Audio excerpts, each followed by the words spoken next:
Before the first light bulb ever flickered, and long before your IDE's dark mode became a personality trait, coding was a dream. Recorded in graphite. Meet Ada Lovelace. While her contemporary, Charles Babbage, was obsessing over the analytical engine, which was basically a Victorian calculator the size of a steam locomotive, Ada saw the logic hidden in the brass. She realized this wasn't just a machine for crunching numbers, it was a machine for manipulating logic. In 1843, she meticulously handwrote the world's first algorithm, a sequence for calculating Bernoulli numbers. She basically pushed the world's first production-ready code to a hardware architecture that wouldn't actually ship for another century. Talk about an ambitious roadmap. She basically invented the ultimate long-term support release. Fast forward to the 1940s. Computers were now massive, room-sized heaters that ran on binary code, just zeros and ones. If you wanted to code, you didn't type. You flipped physical switches and moved cables. One wrong cable and your app was literally a fire hazard. To make things slightly less miserable, assembly language was born in 1949, giving us mnemonics like MOV and ADD. It was a step up, but still incredibly tied to the metal. You still had to think like a CPU just to print a hello world. In 1957, John Backus at IBM decided he was done with manual assembly. He gave us Fortran, the first high-level language. It allowed scientists to write math formulas instead of machine codes. Not everyone was convinced. Old-school devs called it lazy and inefficient. Then came COBOL in 1959, led by the legendary Grace Hopper. She wanted code to look like English so business people could understand it. Ironically, most business people still don't. But COBOL still runs most of the world's banks today. 1972 was a big year for logic. Dennis Ritchie at Bell Labs created C.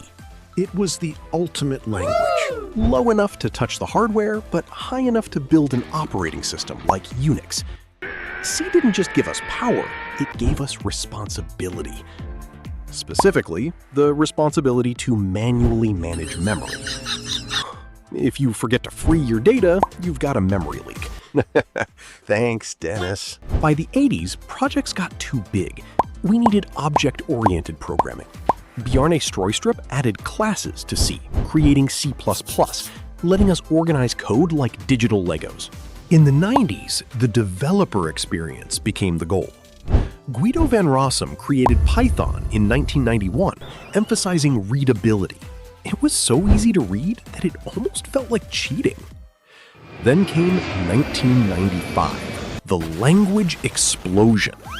Java was born with the promise of write once, run anywhere. In the same year, Netscape realized they needed a sidekick. Brendan Eich was tasked with creating a new language, something lightweight for designers who didn't want to deal with Java's complex classes. And he did it in 10 days.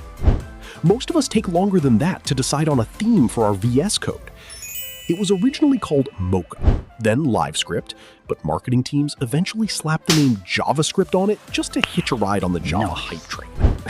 10 days of work that has led to 30 years of headaches for web developers. Today, it is the most dominant language on Earth. Through Node.js, it escaped the browser and took over the server. With React Native, it builds your mobile apps. And here we are. In 2026, the evolution has come full circle. We've moved from programming to prompting and compiling intent. With tools like Gemma 4 and DSPy, we aren't writing lines of code as much as we are defining the logic of the system. We describe the goal, and the machine fills in the gaps. Ada Lovelace would be proud. The tools change, the syntax evolves, but the logic, that's eternal. Whether you're flipping a switch or prompting an agent, you are the architect. So stay logical. Okay. Because in the end, code is just a way of telling the future what to do. subscribe. Strict logic. I will see you in the next one.